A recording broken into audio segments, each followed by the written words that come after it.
¿Qué tal, chicos? Les habla el profesor Jan Sarko-Gamani del curso de Física del Centro Pre San Marcos.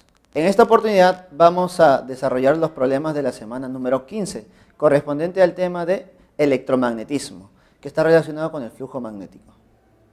Bueno, chicos, desarrollamos los problemas de esta semana. Comencemos con el problema número 1. Dice: un campo magnético uniforme entrante y perpendicular al plano están confinados en una región cilíndrica del espacio de radio interior R igual a 1 metro y R exterior igual a 2 metros, como se muestra en la figura.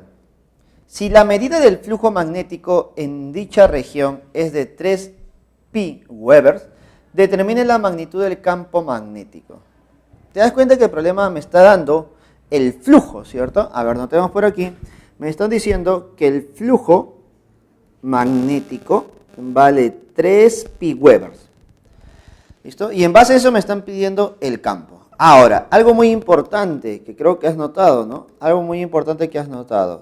Te dicen que el campo magnético es uniforme, entrante y perpendicular. Entonces debemos recordar qué pasaba cuando el campo era perpendicular a la superficie. Entonces, cuando el campo era perpendicular a la superficie, recordemos, a ver. Imaginemos que tuviéramos esto de acá. Una superficie cualquiera, y sobre esta superficie va a atravesar un campo magnético. ¿Listo? Atraviesa un campo magnético. Vamos a ver, vamos a suponer que el campo magnético que atraviesa sería este de acá.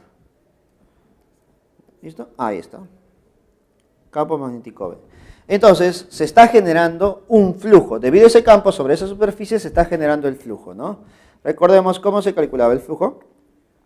El flujo era igual al producto del campo por el área de la superficie, multiplicado por el coseno de un ángulo teta.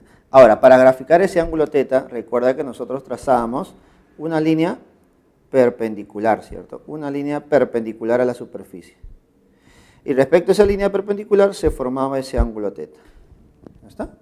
Entonces, generábamos algunos casos importantes, ¿no? Generábamos el caso cuando la superficie y el campo forman 90 grados. Entonces yo te pregunto, si la superficie con el campo forman 90 grados, dime, el campo con la línea perpendicular, con esta línea perpendicular, ¿qué ángulo forman? El ángulo sería 0, ¿cierto? Entonces, si el ángulo es 0, entonces quiero que me digas, el flujo que se genera, ¿a qué es igual?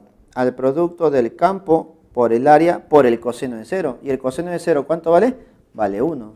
Entonces, profesor, ¿solamente sería campo por área? Sí. Y ese sería nuestro flujo máximo, ¿cierto? Profesor, ya me quedó claro entonces. Entonces, cuando el campo ingresa o sale perpendicularmente a la superficie, ese flujo que te están pidiendo o te están dando sería un flujo máximo. ¿Listo? Entonces, partimos de ahí. El problema te dice que el campo es uniforme, entrante y perpendicular, por lo tanto, tenemos nosotros un flujo máximo. Y eso se calcula multiplicando el campo por el área. Ahora, este flujo para nosotros vale 3 pi Webers y debe ser igual al producto del campo por el área. Aquí en el área debemos recordar. ¿Me está dando el área de toda una circunferencia o solamente de parte de la circunferencia? Solamente de parte de la circunferencia. Y te das cuenta que es una corona circular, ¿cierto? Entonces, recordemos. El área para una corona circular se calcula como pi multiplicado por el radio mayor al cuadrado menos el radio menor al cuadrado. De esa manera tú calculas el área de una corona. Si te das cuenta, simplemente es la resta de dos áreas. El área circular grande menos el área circular pequeña. Entonces, multiplicado por el área, que sería pi por radio mayor al cuadrado menos radio menor al cuadrado. ¿Listo? Ahí está. Ahora, reemplazo los valores, por favor. Sería pi por el campo multiplicado por el radio mayor al cuadrado. ¿Cuánto es el radio mayor? 2. 2 al cuadrado. Menos el radio menor, que sería 1 al cuadrado. ¿Listo? Operas, por favor, y sería pi por el campo por 2 al cuadrado, 4. 4 menos 1 al cuadrado sería 3. Por lo tanto, ya podemos simplificar. 3 y 3 se van, pi y pi se van. Y nos quedaría que el campo magnético es igual a 1 Tesla. Y esa sería mi respuesta. El campo magnético sería 1 Tesla y tu clave sería avión, ¿cierto? La A. ¿Listo, chicos? Problema número 1, avión. Ahora sí, continuemos con el problema número 2, chicos. Dice, una esfera rectangular ABCD inclinada 37 grados sobre la horizontal, cuyas dimensiones son 1 metro por 0,5 metros. ¿Listo? El alto y el ancho, ¿no? Está situada en un campo magnético uniforme vertical hacia arriba, de magnitud de 1 Tesla. ¿Cómo se muestra en la figura? Determinen la medida del flujo magnético a través de la esfera. Entonces, te piden a través de la esfera A, B, C y D. Profesor, entonces, ¿cómo se calculaba el flujo? El flujo se calculaba multiplicando el campo por el área por el coseno del ángulo. ¿Listo? Recordemos, ¿cómo se calculaba ese ángulo? Trazando una línea perpendicular a la superficie. Profesor, me parece muy tedioso encontrar ese ángulo. En realidad sí, pues, ¿no? Cuando hablas de un problema en 3 dimensiones, es muy tedioso calcular ese ángulo. Para eso lo que voy a hacer es, vamos a proyectar todo en un plano. Es decir, voy a proyectar toda esta superficie en un plano. ¿Listo? Vamos a proyectarlo todo en el plano XZ. ¿Listo? Lo voy a prolongar en un plano XZ. A ver, ¿cómo sería eso? Tenemos aquí nuestro Z y nuestro X. Mira, observa. Ahí está. Y nuestro plano lo voy a proyectar ahí. ¿Listo? Algo así sería, ¿no? Nuestro plano sería algo así. Ya está. Entonces, ese sería mi plano. Y nuestro campo magnético sería un campo, como nos dice el problema, dirigido hacia arriba. Ahí está. ¿Listo?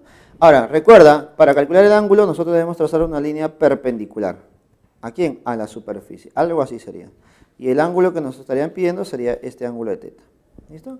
Y para eso te dan los valores de 37 grados, ¿no? 37 grados es la inclinación de la superficie, la esfera rectangular, respecto al eje X. Por lo tanto, ese 37 grados estaría por aquí. ¿Listo? Completando ángulos, nota lo siguiente. Aquí formaría 90 grados. Por lo tanto, el otro ángulo acá sería 53. Mira, no te ves acá 53. Opuestos por un vértice, acá también sería 50 y 53. Por lo tanto, concluimos que el ángulo θ debe ser 30 y 37. ¿Está? Entonces, profesor, en base a eso ya tengo el ángulo, ya tengo el campo que me están dando y el área lo puedo calcular porque me dan las dimensiones, ¿no? Entonces decimos lo siguiente. El flujo es igual al campo por el área por el coseno del ángulo. El ángulo sería 37. Dime, ¿cuánto vale el valor del campo? Vale 1.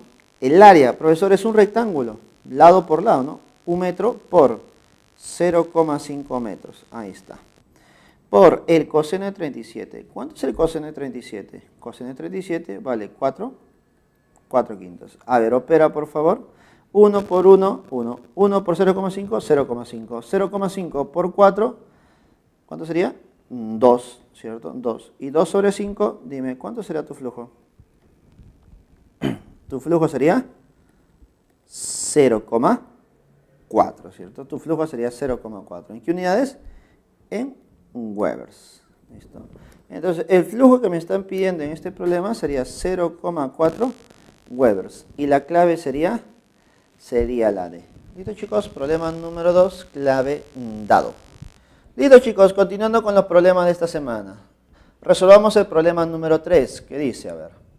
La figura muestra un imán de barra cercano a un riel conductor en forma de U, situado en posición horizontal.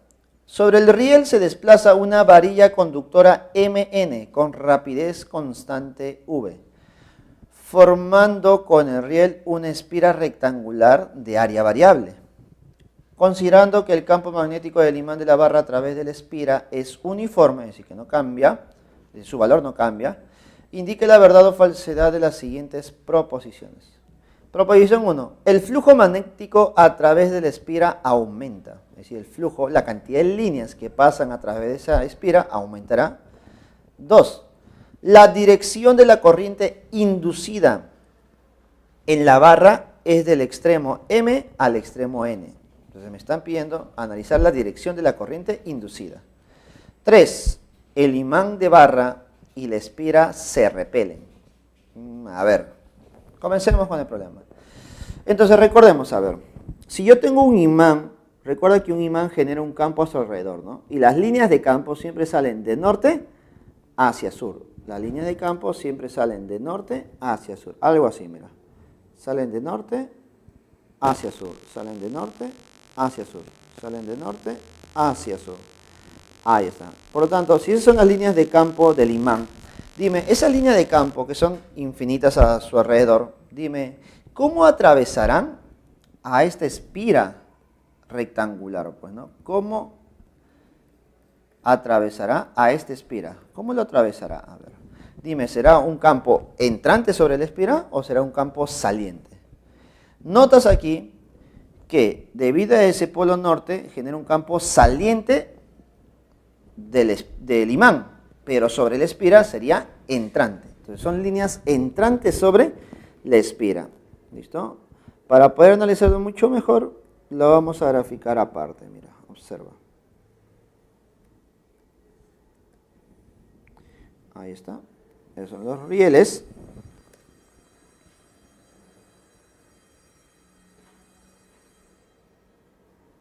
Esos son los rieles y ahora grafico la varilla, la cual se puede mover, ¿no? Se puede desplazar. Ahí está. ¿Listo? Extremo M y N. ¿Listo? La cual se mueve, ¿no? Ahí está. Ahora yo voy a graficar el campo externo y ese campo externo es generado por el imán. ¿Listo? Lo voy a graficar, como habíamos dicho, entrante hacia la espira. Por lo tanto son líneas de campo entrante. Aspita, ¿cierto? Aspita. Ahí está. Este es tu campo externo. Entonces, las líneas de campo son externas. ¿Listo? Campo entrante. De esta manera. Date cuenta por dónde atraviesa todo, ¿no? ¿Está? Ahora, dime, ¿qué pasaría si la varilla se mueve a la derecha, ¿no? Porque te indica que se está moviendo y hacia la derecha. Cuando se muevan a la derecha, dime, sobre la espira, ¿no estará aumentando la cantidad de líneas de campo? Claro que sí, ¿no? La cantidad de líneas estaría aumentando. Ya no sería como observas por aquí 12, podría ser 13, 14, 15, van a aumentar. Entonces, si la cantidad de líneas aumenta, se está generando una variación de flujo. Es decir, el flujo también está aumentando, porque recuerda que el flujo nos indica en proporción a la cantidad de líneas que atraviesa. Es decir, si mayor líneas son las que atraviesan, mayor será el flujo, ¿cierto? Entonces dime, en base a eso, ¿ya puedo responder la primera, sí o no? El flujo magnético a través de la espira aumenta. Dime, para que aumente la cantidad de flujo, ¿qué debe pasar con la cantidad de líneas? También debe aumentar, ¿sí o no? Y dime, ¿la cantidad de líneas aumenta? Notas que va a aumentar. Esta cantidad de líneas aumenta. ¿Listo? Por aquí solamente son 12. Por aquí, mira, observa, solamente son 12. Pero cuando la varilla se mueva hacia la derecha, dime, van a aumentar a 13, a 14 y a 15, ¿no? Y así sucesivamente a 16, a 17 y a 18. Y así sucesivamente van a aumentar. Por lo tanto, la cantidad de líneas aumenta, el flujo también está aumentando. Por lo tanto, la primera proposición será verdadera, ¿cierto? ¿El flujo magnético a través de la espira aumenta? Sí, eso es verdadero. 2. La dirección de la corriente inducida en la barra es del extremo M a N. Entonces me están pidiendo analizar la corriente inducida, pero antes de graficar la corriente inducida, tú debes graficar el campo magnético inducido. Entonces, ¿cómo graficas el campo magnético inducido? Te fijas, dime, las líneas de campo están aumentando, por lo tanto, ¿qué cosa quiere el sistema? ¿Quiere que aumente? No, no, quiere que se mantenga constante. Por lo tanto, si están aumentando líneas que van hacia arriba, ¿qué tiene que hacer el sistema?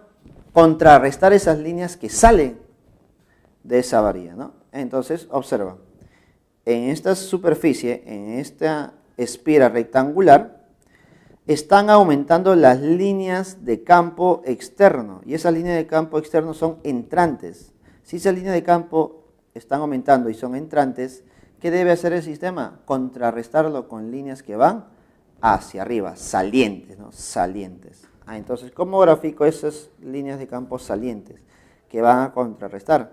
Lo voy a graficar de esta manera. ¿Listo? Con puntitos. ¿Y por qué con puntitos? Porque son campos que salen. ¿Listo? Y esa línea de campo que salen representa el campo inducido. Y con eso contrarrestamos ese aumento, ¿cierto? Con eso contrarrestamos ese aumento. Por lo tanto, yo te pregunto, si el campo inducido es saliente, entonces, si es saliente dirigido hacia arriba, ¿listo? Algo así, dirigido hacia arriba, tu campo inducido. Entonces, ¿cuál sería el sentido de la corriente? Entonces, el sentido de la corriente sería en sentido antihorario, ¿cierto? Sería en sentido antihorario. ¿Ya está? Y eso lo puedes obtener con la regla de la mano derecha, ¿no? ¿Listo? Regla de la mano derecha.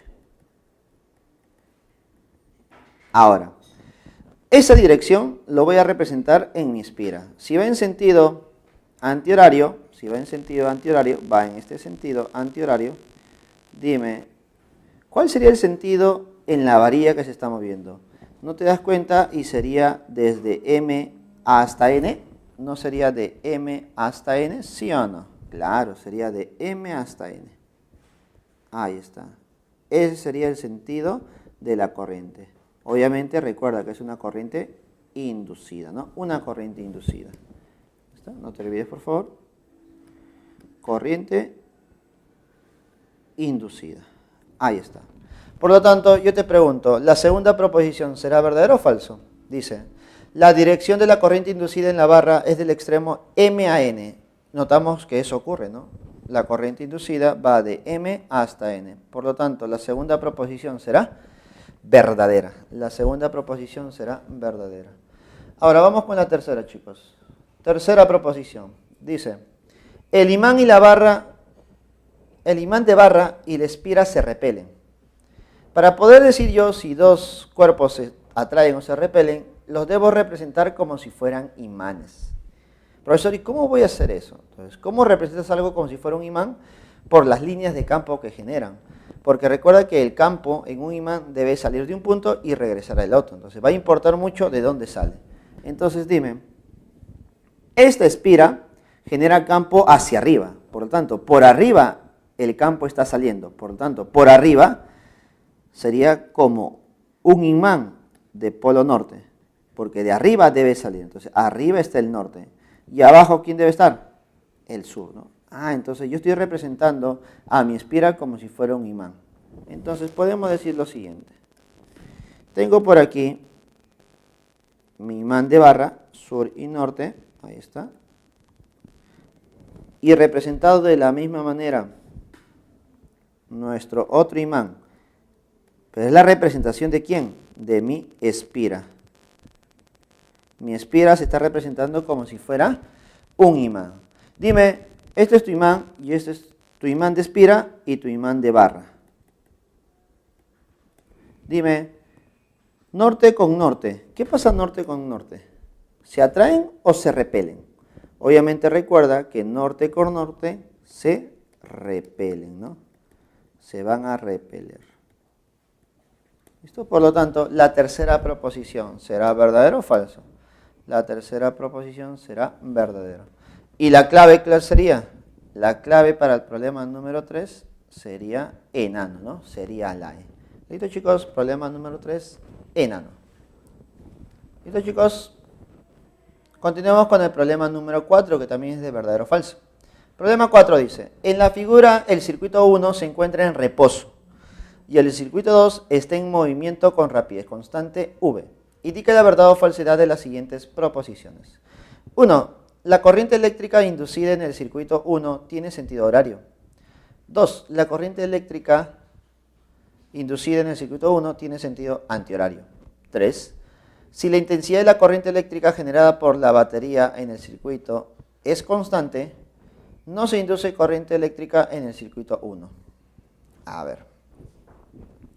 Entonces, La proposición 1 nos habla de la corriente eléctrica, ¿no? En realidad, ¿no? La proposición 1 y 2 nos hablan del sentido de la corriente. Por lo tanto, vamos a encontrar el sentido de esa corriente.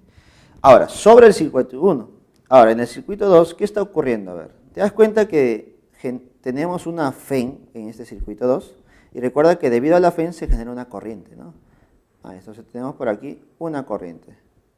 Esta corriente siempre va de menos a más. Dentro de una FEN siempre va de menos a más. Por lo tanto, seguiría este sentido. Entonces el profesor generaría una corriente en este sentido en el circuito 2, en sentido antihorario para nosotros. Pero para el observador sería horario, ¿no? O sea, ahí vamos a diferenciar dos cosas. El observador es la personita que le están poniendo aquí. Para este observador, la corriente en el circuito 2 es en sentido antihorario, ¿cierto? No, sería horario para ella. Para nosotros sería antihorario. Nosotros estamos frente al circuito y la persona está detrás del circuito. Ahora, debido a esta corriente en esta espira circular, dime, cuando una corriente está en una espira circular, ¿qué cosa se generaba en el centro? ¿Qué cosa se generaba en toda esta espira? Se generaba un campo magnético, ¿cierto? Sí, claro, se generaba un campo magnético. Ahora, ese campo magnético, dime, ¿cómo era? Recuerda, según la regla de la mano derecha, el campo aquí está relacionado con la regla de la mano derecha de la siguiente manera. A ver, recordemos, a ver. Si la corriente está de esta forma, si la corriente está de esta manera, el campo magnético, ¿cómo debe ser en el centro? El campo magnético debe ser saliente, ¿cierto? Sí, saliente. Y si fuera en sentido, la corriente fuera en sentido horario, el campo debe ser entrante. El campo debe ser entrante. Ahí está. Entonces, de esa manera yo voy a graficar. Entonces, profesor, yo observo que para mí la corriente eléctrica está en sentido antihorario. Y si está en sentido antihorario, el campo debe ser saliente, ¿no? Saliente para mí. ¿Listo? Debe ser saliente. Entonces, las líneas de campo yo lo voy a graficar de esta manera, salientes de la espira, de esta forma. Y si te das cuenta, este sería mi campo externo, porque esas líneas de campo son las que atravesarían a la otra espira, ¿cierto? Son las que atravesarían a la otra espira. ¿Listo? Y eso es lo que yo voy a tratar de graficar sobre la otra espira. Mira, observa. Tengo por aquí mi espira, a ver. Tengo por aquí la espira, a ver. ¿Listo? Este es mi circuito 1, mi circuito 1. Las líneas de campo son líneas que salen de esta manera. Ahí está. Líneas de campo que salen de la espira. Por lo tanto, yo te pregunto, esas líneas de campo atraviesan a la espira generando así un flujo. Pero ¿qué pasa cuando el carrito empieza a moverse? Si te das cuenta, se está alejando del circuito 1. Cuando se aleja del circuito 1, dime, ¿qué pasa con la magnitud del campo magnético? Si te das cuenta, la magnitud del campo va a disminuir. ¿Por qué? Porque el carrito se aleja, la espira se aleja del circuito 1. Por lo tanto, este campo disminuye. Este campo disminuye. Dime, si ese campo B disminuye, ¿qué va a hacer el sistema, que es el circuito 1? Va a impedir la disminución, va a impedir que eso ocurra. Por lo tanto, va a compensarlo con un campo magnético inducido, generando así mi campo magnético inducido, ¿no? Genera un campo magnético inducido y también tendrá la misma dirección para compensar ese campo que se está disminuyendo. Ahora dime, si el campo magnético inducido es de esa manera, ¿cómo debería ser tu corriente? A ver, aplicando la regla de la mano derecha, la corriente debe circular en este sentido. Y esa sería mi corriente inducida. Pero debemos dar de cuenta de algo. Para nosotros que estamos delante del problema, delante de la figura, esa corriente debe estar en sentido antihorario, para nosotros. Pero obviamente el problema te va a preguntar acerca del observador. Para el observador, para esta personita de aquí, para la persona, dime, para este observador, ¿en qué sentido estará la corriente sobre el circuito 1? ¿Cómo será esta corriente sobre el circuito 1? A ver, para ella, ¿cómo será esa corriente? sería en sentido horario, ¿no? Si para nosotros es en sentido antihorario, para ella es en sentido horario. Ahí está, entonces para ella la corriente será en sentido horario. Entonces ya podemos responder la primera y segunda proposición. La primera dice, ¿la corriente eléctrica inducida en el circuito 1 tiene un sentido horario? Sí, eso es verdadero, profesor, eso es verdadero. Proposición 2, ¿la corriente eléctrica inducida en el circuito 1 tiene sentido antihorario? ¿Será en sentido antihorario? No, eso es falso. Eso es falso. Entonces la primera y segunda ya la hemos respondido. Vamos con la tercera. Dice, si la intensidad de la corriente eléctrica generada por la batería en el circuito 2, en este circuito 2, es una constante, es decir, que esa corriente no cambia. Si esa corriente no cambia, no se induce corriente eléctrica en el circuito 1. ¿Listo? No se genera un campo inducido sobre el circuito 1. ¿Eso es verdadero o es falso? Dime, si esa corriente es constante, ¿eso influye en el valor del campo? Dime, el campo está variando, está disminuyendo, no porque cambie la corriente, está cambiando porque el circuito 2 se está alejando. Por lo tanto, por más que la corriente sea constante, ese campo disminuye porque nos estamos alejando, la distancia es mayor. Por lo tanto, yo te pregunto, si la corriente eléctrica en el circuito 2 es constante, eso genera un campo magnético en el centro. Pero debido a que se está alejando del circuito 1, debido a que se aleja del circuito 1, ese campo debe disminuir porque se encuentra más lejos del circuito 1. Por lo tanto, por más que sea constante o variable, ese campo igual sigue disminuyendo. Y como sigue disminuyendo, se genera un flujo magnético. Y igual se va a generar un campo inducido y de la misma manera una corriente inducida. Por lo tanto, podemos decir que la tercera proposición será verdadera o falsa. A ver, leamos nuevamente.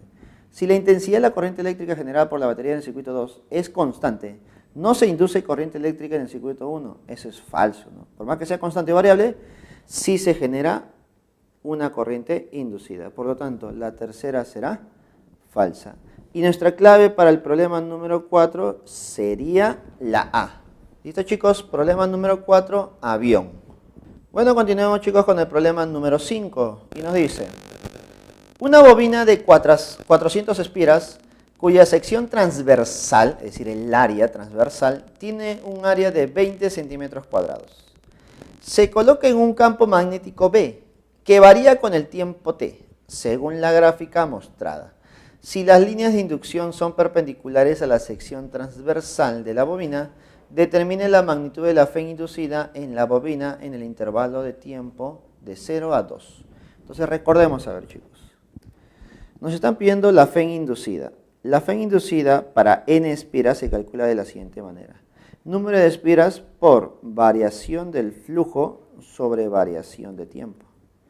Profesor, pero en este problema no me están dando la variación de flujo. Claro, no se está dando la variación de flujo. A ver, ¿qué te están dando? Nos están dando una gráfica de campo en función del tiempo. Entonces yo tengo la variación de campo y la variación de tiempo. Entonces recordemos algo. Si existe variación de campo y el área es constante. Si existe variación de campo, mientras el área sea constante, no cambia, ¿tú qué vas a aplicar? Mira, vas a aplicar lo siguiente. Vas a aplicar esto de aquí. El campo, la fe inducida es igual al número de espiras. Profesor, variación de flujo sobre variación de tiempo se va a reducir algo, mira. Como el campo lo que está variando sería variación de campo sobre variación de tiempo. Y esto con valor absoluto. Y multiplicado por la cantidad que es constante.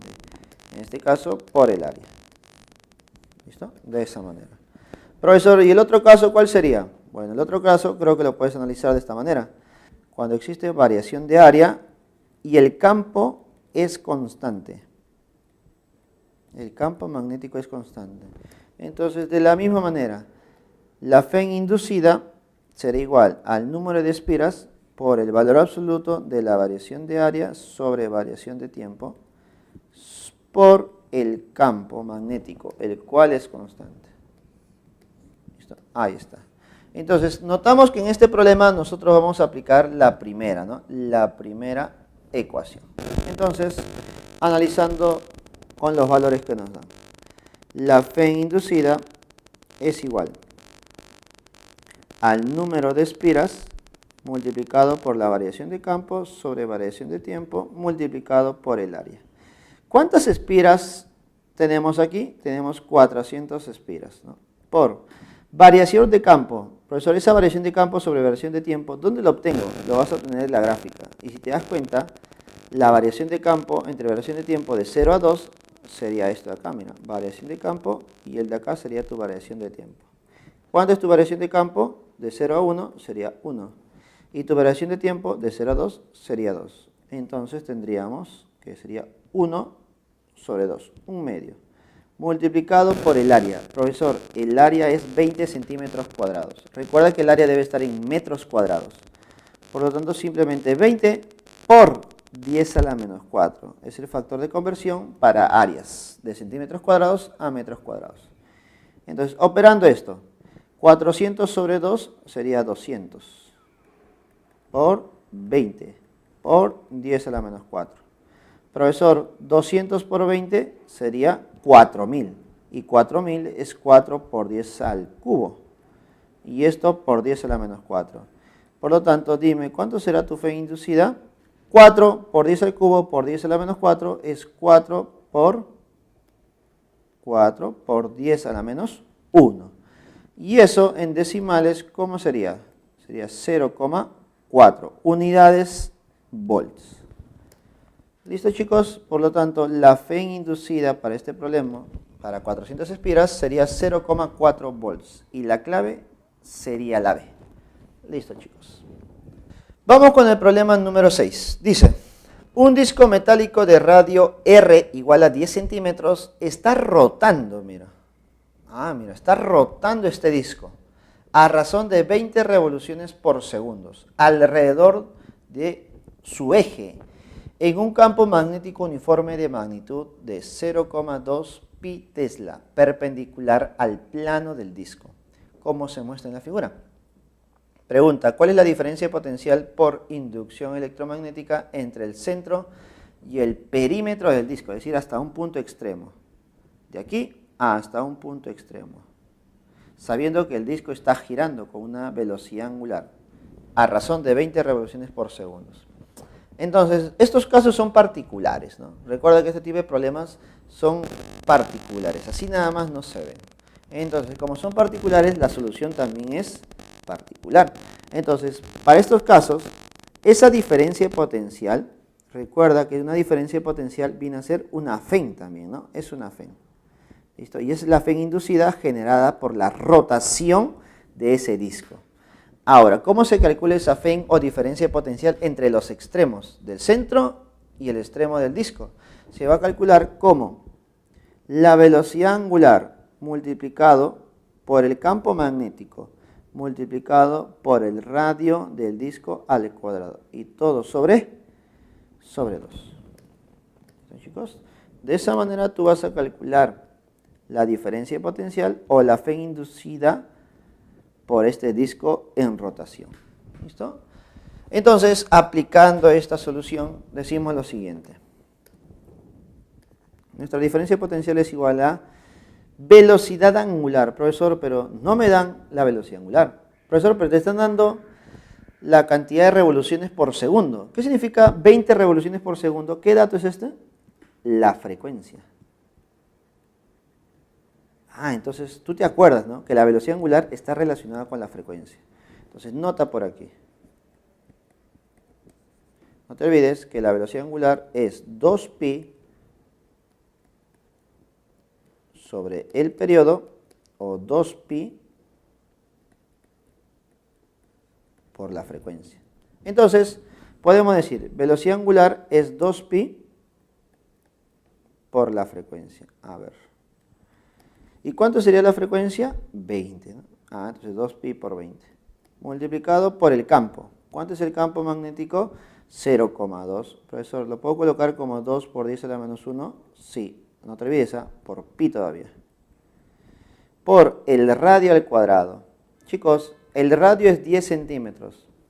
Entonces sería 10 por 10 a la menos 2. Y esto al cuadrado, ¿no? 10 centímetros al cuadrado. Y todo sobre 2. Ahí está. Diferencia potencial, a ver. Unimos algunas cantidades por ahí. Simplificando también por ahí. A ver. 2 y un 2 se van, ¿cierto? Ahí está. Me queda este 2 y este 2. ¿Cuánto es 2 por 2? Sería 4. ¿Qué más nos está quedando, chicos? Este 10 de aquí con este 10 también se va, ¿no? También se va a ir. Ya está, también se va. Ahora, ¿qué más nos queda, por favor? ¿Qué más nos queda por ahí? Nos queda por ahí un pi al cuadrado. Si no, pi al cuadrado. Pi al cuadrado. Por, a ver, 10 por 10 a la menos 2. ¿Cuánto es 10 por 10 a la menos 2? Aquí. 10 a la menos 1. Y 10 a la menos 1 al cuadrado sería 10 a la menos 2. Profesor, ¿pero cuánto vale pi al cuadrado? Mira, nota algo. El problema te dice que consideres esto. Pi al cuadrado, ¿cuánto vale? 10. Entonces, esto vale 10. Y dime, 10 por 10 a la menos 2, ¿cuánto sería? 10 por 10 a la menos 2 sería 10 a la menos 1. Por lo tanto, tu diferencia potencial entre el centro y el extremo del disco sería 0,4 unidades volts. ¿Listo, chicos? Y esa sería nuestra respuesta para el problema número 6. La clave sería la A, ¿no? Avión. Clave A. Listo, chicos. Listo, chicos, problema número 7 dice, una barra metálica MN de resistencia de 2 ohm está apoyada sobre los rieles de un conductor en forma de U de resistencia despreciable, situado en un plano horizontal como se muestra en la figura. La longitud de la barra entre los rieles es de 0,4 metros. Es decir, la longitud de esta barrita es 0,4, ¿cierto? Y está ligada a un bloque de peso de 1,8 newton. Así que este peso vale 1,8 newton. Mediante una cuerda ideal que pasa por una polea ideal fija. El sistema está situado en un campo magnético uniforme en dirección vertical de magnitud de 1,5 Tesla. El campo magnético externo es 1,5. Si el bloque desciende con velocidad constante y se desprecia la fricción, determine 1. La intensidad de la corriente inducida en el circuito. 2. La rapidez de la barra. A ver, chicos. Entonces, ¿cómo nosotros vamos a calcular la intensidad de la corriente? Basámonos en lo que nos dice. Esta barra, el bloque, mejor dicho, se mueve con velocidad constante. Por lo tanto, la barra también se mueve con velocidad constante. Si la barra se mueve con velocidad constante, podemos decir que su fuerza resultante es 0, ¿cierto? Por lo tanto, si la fuerza resultante es 0, ¿qué se va a cumplir? Que va a haber fuerzas a la derecha y va a haber fuerzas a la izquierda. Y esas dos, ¿cómo deben ser? Iguales, ¿cierto? Iguales en magnitud. Entonces, eso es lo que voy a hacer por aquí. Este bloque tiene un peso. El peso te dicen que vale 1,8 newton.